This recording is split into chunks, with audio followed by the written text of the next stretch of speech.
Assalamualaikum warahmatullahi wabarakatuh.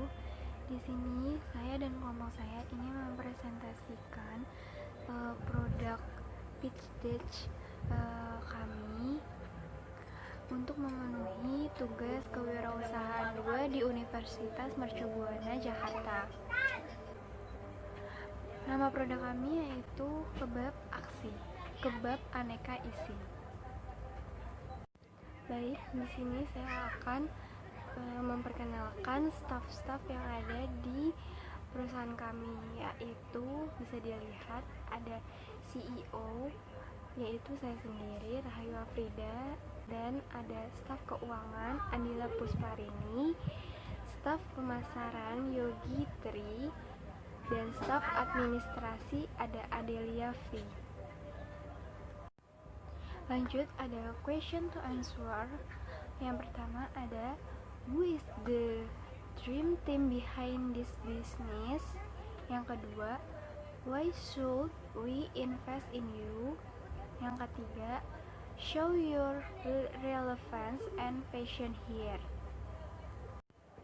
Di sini saya akan menjelaskan problemsnya itu banyaknya para pengusaha makanan yang makin kreatif dan inovatif dalam membuat makanan ataupun cemilan yang baru, dan yang pasti konsumen memilih makanan yang simple, enak, dan juga berkualitas, tapi ingin beda dengan yang sudah ada.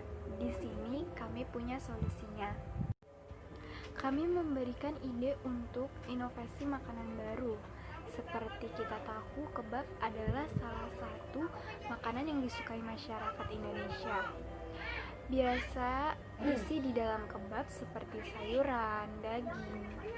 Tapi kali ini kami memodifikasi isian berbeda. Solution. Bisa dilihat ada gambar kebab biasa dan kebab aksi produk milik kami. Pada gambar kebab biasa itu menggambarkan produk kebab yang biasa kita jumpai yang isinya hanya sayuran dan daging. Sedangkan kebab aksi milik kami menggambarkan visualisasi dari produk. Jenis bisnis yang kami jalankan adalah snack food. Dengan keunggulan, produk kami menyediakan isi yang berbagai macam dan juga harga yang murah, namun tetap menjaga kualitas dari bahan baku tersebut. Produk utama kami ada 2 jenis, yaitu kebab jasuke atau jagung susu keju, dan juga kebab mireng, yaitu mie goreng. Kebab jagung susu keju terdiri dari jagung manis, susu, keju, yang lalu dibalut dengan tortilla. Sedangkan untuk kebab mireng, itu terdiri dari mie goreng, timun segar, cabai pedas, lalu dibalut dengan tortilla. Target customer, sasaran target. Target sasaran kami mulai dari semua kalangan, baik perempuan maupun laki-laki. Untuk segi wilayah, kami memprioritaskan untuk pertama kali di wilayah kampus Mercubuana.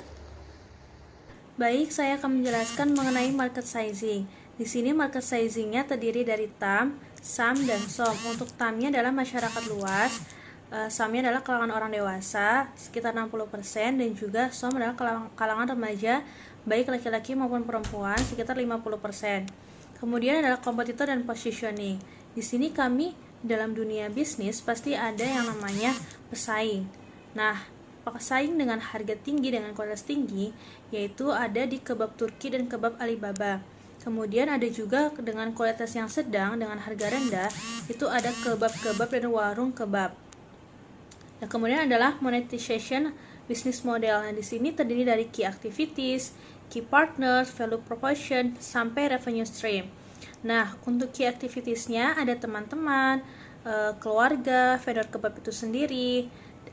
Ada juga key activities-nya adalah menyajikan makanan yang berkualitas dengan pelayanan yang baik, serta reward atau royalty bagi pembeli yang membeli dengan kuantitas yang banyak.